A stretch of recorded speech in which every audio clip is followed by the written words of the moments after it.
Section 7. Why the deception? Following from the previous videos discussing the means by which narratives around scientists are constructed and maintained, and how certain research can be hindered or hidden, the next natural place to go is exploring why this would happen in the first place. After all, organized science is supposed to be, and likely was originally, a bastion of hard-won truth and brutal skepticism. So what would cause it to fall so far from its original intentions? We've covered some things in previous sections that might shed some light on this question, notably the publish or perish phenomenon that places extreme pressure on career researchers to get their names on as many pieces of published literature as possible so that they can secure a basic income. But such individual cases of fraud don't quite answer the question in its entirety, nor does it address why so many can look at such instances and still continue to believe, or else pretend to believe, that academic science is still a wholly trustworthy authority. Another question to be thinking about is, if truthful conclusions would ostensibly lead to better outcomes for everyone, since actions taken based on truth tend to be better than ones based on falsity, why then isn't there a more concerted effort at the institutional level to undermine bad science? This and more is what I hope to address in this section. The most obvious motivator is one that I wanted to get out of the way first, since it's really the simplest. In research that affects the bottom lines of industry, both the companies that fund the research and the researchers themselves have a vested interest to produce only results that are favorable towards the products that earn their revenues. There are a few industries that commonly get put in the crosshairs on this, so it should come as no surprise to anyone when the pharmaceutical and agricultural companies, aptly referred to as Big Pharma and Big Ag, respectively, are indicted here again. If you need to sell a drug which you've invested millions of dollars in, you've got to ensure that it gets approved for the market. And you can't do that if your data point to said drug being useless, or worse, dangerous to the health of those who take it. This latter result is unfortunately so often the case. But this is actually perfectly fine for the medical industry since a patient cured is a customer lost. If someone is harmed by one treatment, they can always spin the blame away from that and sell them a follow-up treatment to deal with those side effects. The same can be said for large agricultural businesses, who, in order to maintain production, will use an ever-increasing amount of pesticides in their crops. They can then run campaigns of propaganda and suppression to sell the idea that these pesticides are not simply a necessary evil, which itself can be challenged, but actually completely safe for human consumption. And since there's so much crossover between the pharmaceutical and agricultural industries, with an alarming number of CEOs who sit on the boards of both types simultaneously, the equation, of course, couldn't be simpler, and I apologize to those of you to whom this statement is now cliché and obvious, but it bears continual pointing out. Keep a population sick through a nutrient-poor, poison-rich diet, and eventually they'll come down with some ailment that can be treated, as it were, by pharmaceuticals. So you can see how lucrative of a business model this is. And for those who are able to suppress their moral conscience, there really is no good reason to throw a wrench in the gears. Because science is now for so many the stand-in for the gods and the priests, there must remain a messaging apparatus that ensures no one has the means to challenge them. If it were to get out to the public that scientific conclusions are inherently tentative and often contradictory to one another, their faith in it would be shaken, and the pullers and pushers of the world would begin to lose influence. An argument could also be made that if you have a world full of people who are sold on the materialist positivist paradigm, they would logically begin to view themselves as just a disempowered assembly of atoms, molecules, and cells. Life's very existence would be construed as a cosmic accident, and therefore any sense of objective morality or meaningful existence could be very easily dismissed. The people's self-esteem will then be ground to dust, leading to a neutered, frightened, and mentally unstable populace. This is the very type of human that has historically proven to be the most susceptible to the various forms of totalitarian governance. A whole society built of this type would be clay in the hands of a psychopathic oligarchy. But I'll leave it to you to consider how close this is to our current lived experience. And it's not just the, quote, unenlightened masses who are reduced to the mindset of low self-esteem as the result of the MPP. It's the members of the scientific community themselves who actually bear the fullest brunt of this spiritual onslaught. Because while the public is exposed to only small breadcrumbs of the materialist worldview via childhood schooling, clickbait articles, and perhaps some pop culture media, those actively involved in the scientific world are entirely saturated in it. But for those who are fully bought into materialism, there is exceedingly little refuge, save for some momentary numbing effects brought on by leisure activities.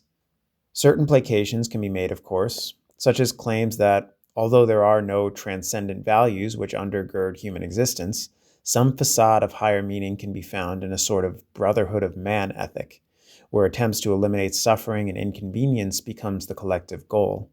But I personally am not convinced that a demographic of people who can't value themselves are able, in a final analysis, to find value in human existence more generally, and so I wouldn't trust them to preserve it. An example of this philosophy being taken to its logical extreme is the adoption of antinatalism, a position which states that the human species should willingly partake in a sort of mass suicide by refusing to breed, thus halting the production of future generations. Some even extend this to all life in general, justifying it by saying that because all life forms must age, suffer, and eventually die, the whole scheme is just some pointless, hellish nightmare. Add to this that humans are now cast as the sole drivers of ecological destruction across the planet, so it's only natural that their fix is to simply eliminate what they see as the problem variable. Our very existence becomes a pestilence that should never have happened in the first place. Thus, environmentalism for many has become married to human depopulation initiatives and/or the top-down technocratic control of our behavior in order to eliminate the production of carbon dioxide and halt their ever-approaching but never quite arriving climate catastrophe. This, I hypothesize, is where the know-it-all academic and average Redditor stereotypes are birthed, with their snarky elitist attitude covering for a severe inner poverty of self-value and all the misery that comes with it. As I've come to see it, there's a feedback loop associated. The more people see themselves as inherently worthless, the less likely they'll be able to be convinced by others or themselves that the opposite is in fact true. In other words, the more entrenched they'll become. This feeling of assurance in the rightness of their beliefs only further reinforces their feelings of worthlessness. This may result in hedonistic forms of self-escapism, which are now presented in so many flavors in our modern world. This can take the form of extroverted activities such as engaging in hookup culture, social media addiction, parties, raves, and social drug and alcohol abuse.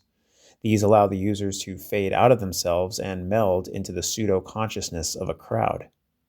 Others can take a more introverted approach and use various forms of entertainment, such as movies, series, video games, comics, individualized drug abuse, and even higher brow activities such as reading, art, and edutainment. Of course, realistically, people tend to engage in a mix of both extroverted and introverted activities. But regardless of what form the escapism takes, the goal is always the same: running away from oneself, a refusal to sit quietly with only your own mind as company. And this shouldn't be taken as an attempt to indict any hobbies or activities. I'm not at all saying that if you enjoy any of the things listed above that you automatically lack mental or emotional fortitude. Speaking for myself, I wouldn't be the man I am today, and Lifeology certainly would not exist if not for a great many books, films, series, and video games that I've consumed over the course of my life. I've also enjoyed a great many social outings with friends, and I've indulged in the moderate use of certain substances and gained, as far as I can tell, net positive results from them. But I do offer the warning that we should be regularly checking in on ourselves about our motivation and moderation. If you find you can spend all day binging Netflix or taking bong rips, but you can't just sit quietly with yourself or take a solitary walk with nothing but your own thoughts for company, then it may be time for some serious self-reflection. The fact that this condition is currently so epidemic worldwide is quite alarming and points to an ongoing spiritual crisis. There seems to be great anxiety in people when they're lacking an external stimulus to direct their attention, be it conversation, music, television, scrolling through social media feeds, podcasts, and whatever else can be offered up. And again, I am not saying that any of these things are necessarily bad at all times, but the noise of it has clearly become a worldwide addiction. Unfortunately, something within us seems intent not on rising to our own fullest potential, but diminishing that of others around us who are walking that path. It's been suggested that this is why we also see such strong correlations between holding a materialist worldview and a support of so-called radical progressivism, or more appropriately, regressivism, all too common among certain sectors of the population. If you've been following so far, we can hypothesize that this correlation is actually causation. It might be said that these folks lack so much inner fortitude that the only way to avoid facing their own inner poverty is to succeed at destroying the beauty they see around them. Consider some of their many targets. Capitalism, an economic system which, although not perfect, does tend towards rewarding intellect and innovation. The state-sponsored rhetoric of capitalism being responsible for all the world's ills because of the ways it's birthed multinational corporations and exploitative tycoons sounds appealing and accurate, but these outcomes are far more a product of crony capitalism, a marriage of government bureaucracies and big business, rather than of true capitalism, whose aim is nothing more than fostering the free exchange of goods and services. But the slogans and oversimplifications sell much better. These revolutionary political movements have historically relied on the naivete of youth to provide fresh blood, and most people tend to drop such idyllic notions as soon as they mature into adulthood. This ties in as well to their general attachment to so-called climate activism, as mentioned a few moments ago, since it's also shown that so much of the environmental damage we see being done around us is being carried out by industrial development. While this is true to a great extent, I remain unconvinced that their strategies of non-democratic supranational accords, carbon credits, and digital technocracy are going to do anything to rescue either humanity or the planet as a whole. But I digress. Another progressive-regressive target is arts. Note the recent popularity of these types to deface works of classical art in museums and public spaces. Destruction of this type is an efficient means to eliminate beauty. This is also reflected in the slow demolition and erasure of architecture that is both inspired by and inspiring towards lofty creativity. What takes the place of these things?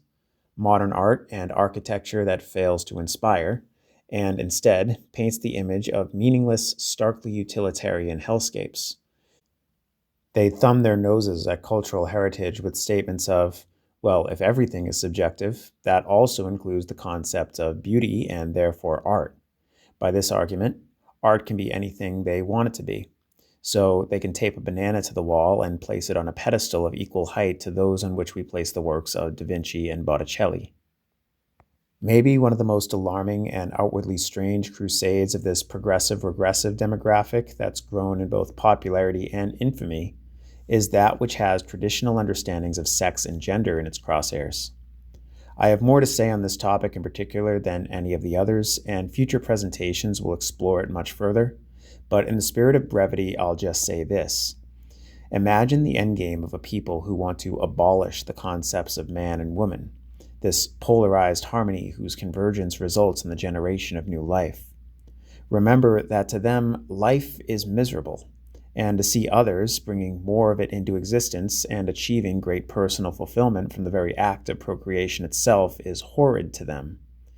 If this generative energy can be debased and castrated, both figuratively and literally, then they will feel they've achieved something. If they can dress it up as tolerance and virtue, then all the better. And the parallel rebellion against traditional family structures may be said to stem from the same corrupted root. They've also targeted Western culture more generally. What other culture in the recorded history of man has delivered more for humanity as a whole than that which we collectively refer to as the West? This is not at all to demean other cultures, as I think all have the potential to offer a great amount to the world, and most that I can think of certainly have met that potential in different ways. But the collective West has afforded such enormous amount of philosophical and technological innovation that it goes seemingly unmatched. It values individualism and hierarchies based on merit, otherwise known as earned value. Since minds that are plagued by materialism have so much trouble achieving the levels of self-esteem necessary to participate effectively in such a system, their only option is to lash out against it, and convince themselves that it is some great evil that must be abolished completely, rather than simply critiqued where and when necessary to avoid mistakes of the past.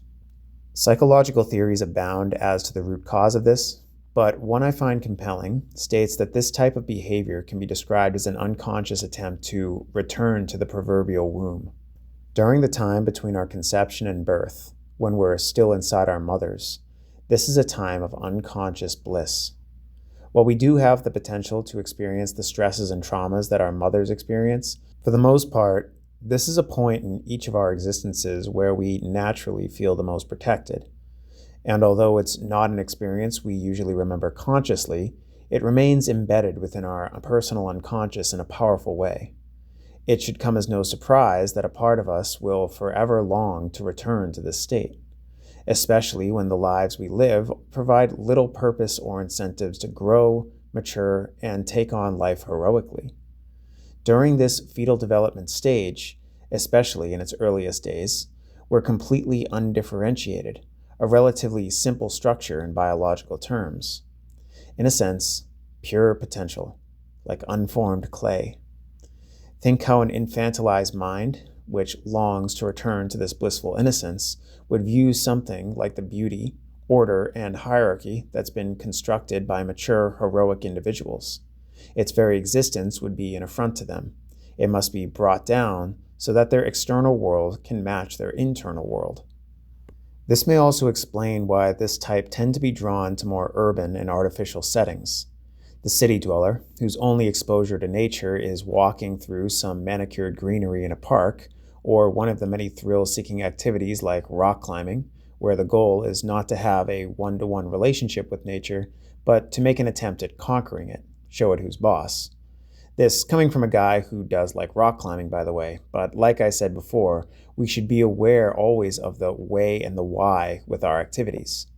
Also on this point is an etymological theory about the word city itself.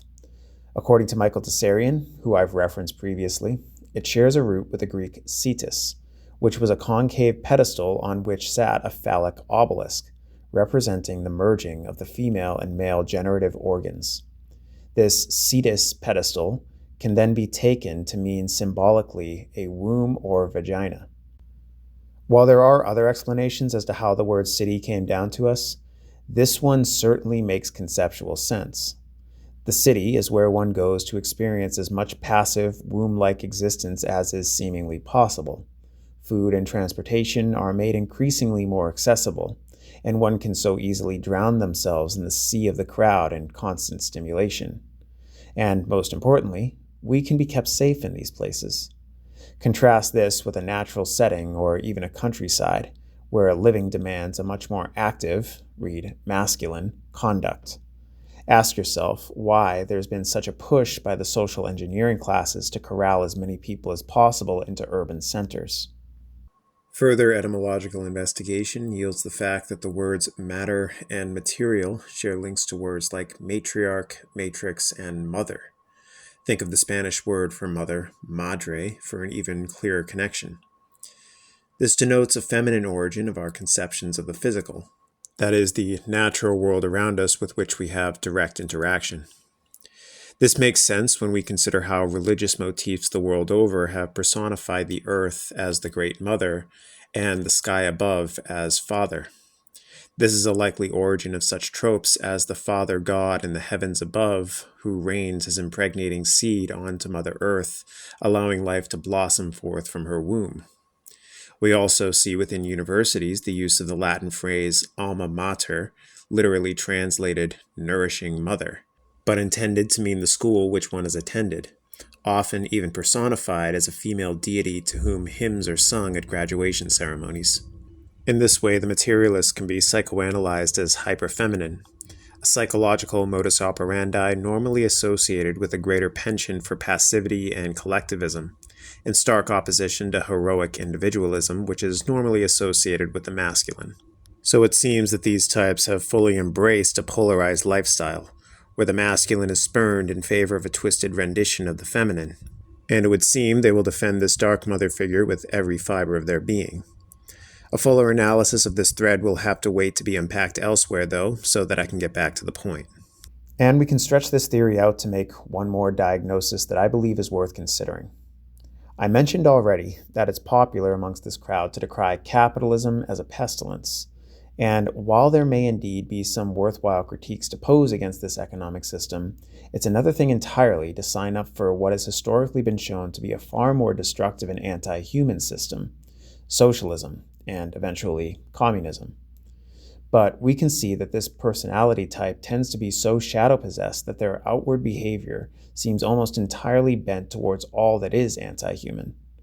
Socialism and communism on the surface make promises that all will be made and treated equally, regardless of their innate skills and abilities. This soothes their conscious minds, as it sounds virtuous and considerate, in contrast to capitalism, which is framed as uncaring and exploitative of man and earth. But really, it's more aimed at soothing their unconscious desires that seek to tear down any system that selects for merit and uneven distribution of resources, as it is in nature. Rather than rise to meet their own potential, find a way to cooperate with their fellow man and nature to provide value, they would prefer to make everything and everyone of so little value that nothing good is ever accomplished. Rather than realizing a utopic vision of everyone working together for the common good within a great brotherhood of man, we instead have historically seen time and time again that, in the words of Carl Jung, a million zeros do not, unfortunately, add up to one. Ultimately, everything depends on the quality of the individual, but our fatally short-sighted age thinks only in terms of large numbers and mass organizations. Though one would think that the world had seen more than enough of what a well-disciplined mob can do in the hands of a single madman. Unfortunately, this realization does not seem to have penetrated very far, and our blindness is extremely dangerous. But such individuals, so repulsed by freedom and variation of thought, opinion, and belief, will do everything they can to ensure the system that not only allows for, but champions defeatist attitudes and collectivistic principles survives, and any challenges to it are crushed and castrated. This unexpectedly dovetails us into a few comments on the multiverse theory, of all things. Bear with me here because this is going somewhere. An interesting analysis on scientism comes from contemporary philosopher of science and metaphysics Matt Presti, who, in a presentation called Dispelling Dimensional Madness, makes the argument that the modern obsession with extra dimensions and multiverses is an outcome of scientism, as well as materialism, interestingly enough. For those unaware, the multiverse hypothesis, sometimes called the many worlds hypothesis, is the proposition that the universe we live in is one of an infinite number of universes. Every decision we make gives birth to a new universe or a timeline where we made one of the other decisions we could have possibly made in that instance. Anytime there are multiple possibilities, all possibilities, it's said, exist equally and simultaneously. But Matt, and others, take issue with this view.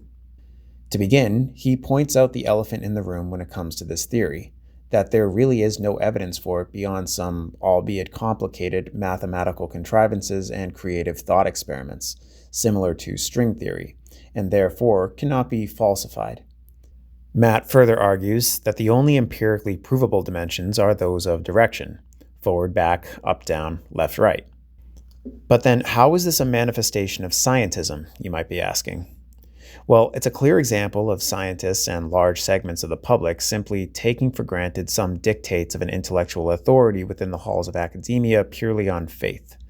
Because it wears the tag of scientific approval, it's met with little to no skepticism whatsoever from those who have bought into the cult-like mentality of this in-group. It's further cemented into the public mind via entertainment media. I was able to indicate this for myself when I taught in a classroom. Remember back to the very first section of this module when I posed the series of scientific statements, and "we live in a multiverse" was one such statement? As a school teacher, I've used this exact same exercise, and the number of students who have told me that they agreed with that particular assertion because of the movies they'd watched was quite telling. So multiverses and multidimensions make for some great sci-fi. I certainly don't knock the theory for that. As a matter of fact, the series Fringe that you can see represented here on the screen is one of my favorite pieces of media that I've ever seen, and a great many ideas it explores greatly inspired Lifeology. Also, John Noble gives the performance of a lifetime as Walter Bishop, so you'd be doing yourself a favor by checking it out. However, when it comes to multiverse stories, oftentimes writers seem to use them as a lazy means of retconning plot holes or changing unwanted details by simply saying, oh yeah, it happened in a different timeline. But getting back to the point, we should be careful not to so quickly adopt it as part of our paradigm just because it seems like it's held in high esteem by those with degrees hanging on their walls, and because it keeps showing up in Hollywood. But then why, despite the lack of evidence, do so many adherents to scientism stick by this theory? Why has it been taken as such a given? Well, perhaps multiverse theory is another of the materialists' many attempts to dilute the significance of individual life. Whereas before the rise in popularity of this theory, they simply believed that human beings were cosmic accidents, the results of random evolution of atoms, chemicals, and primitive life forms, eventually giving rise to the creature that we are presently.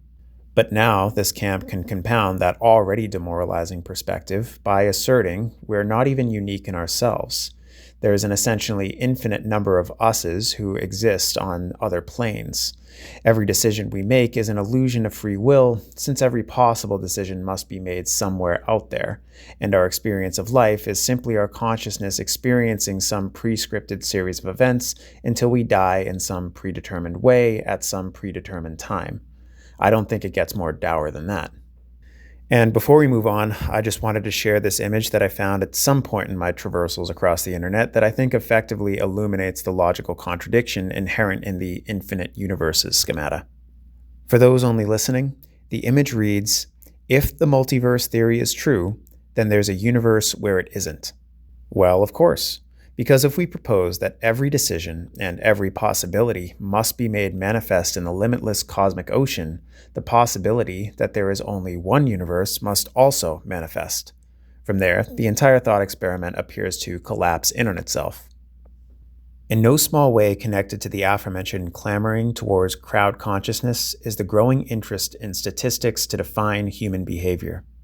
As our ability to collect more and more data on the activities of individual people has increased via means like global communication, the widespread use of social media, and the rise of so-called artificial intelligence software, so too obviously has our ability to analyze that data and infer trends.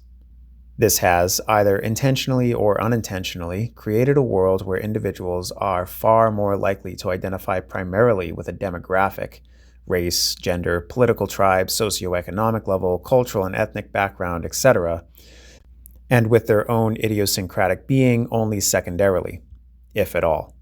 This seems to be encouraged, as there has become a growing trend within academia to push students towards subjects like sociology, a field which notoriously boils human behavior down to such statistical trends. Although, after majoring in the subject myself, my read is that the founding fathers of the discipline, especially David Emil Durkheim and Max Weber, never sought for this to be the case, and as a matter of fact, wanted to use it as a means to preserve the dignity of the individual. That was until Marxism entered the fray, but that's a conversation for another time.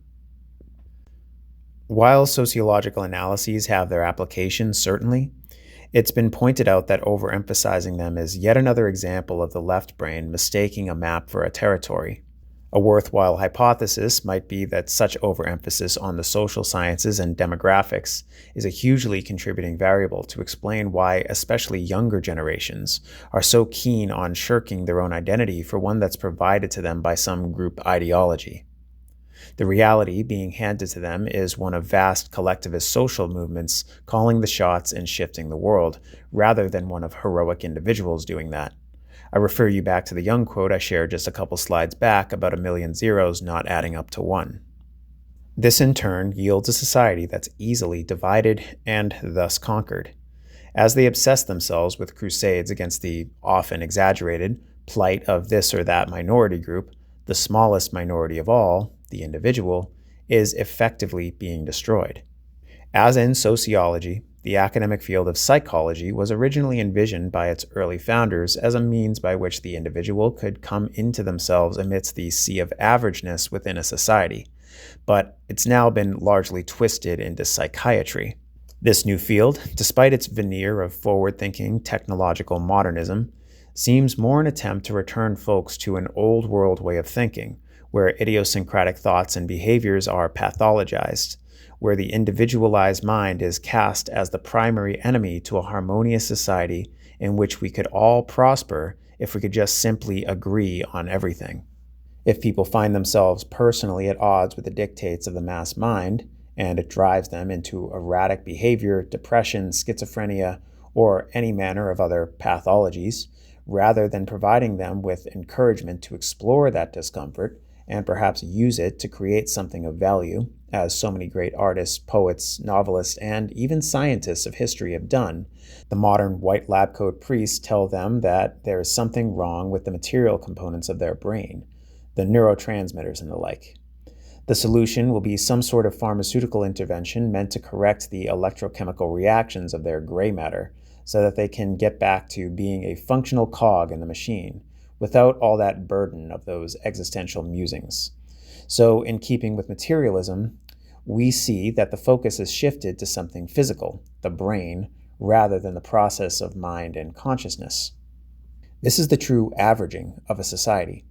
In a very literal way, they're relying on statistical averages with which to measure all individuals against, with a very small and shrinking allowance of variance.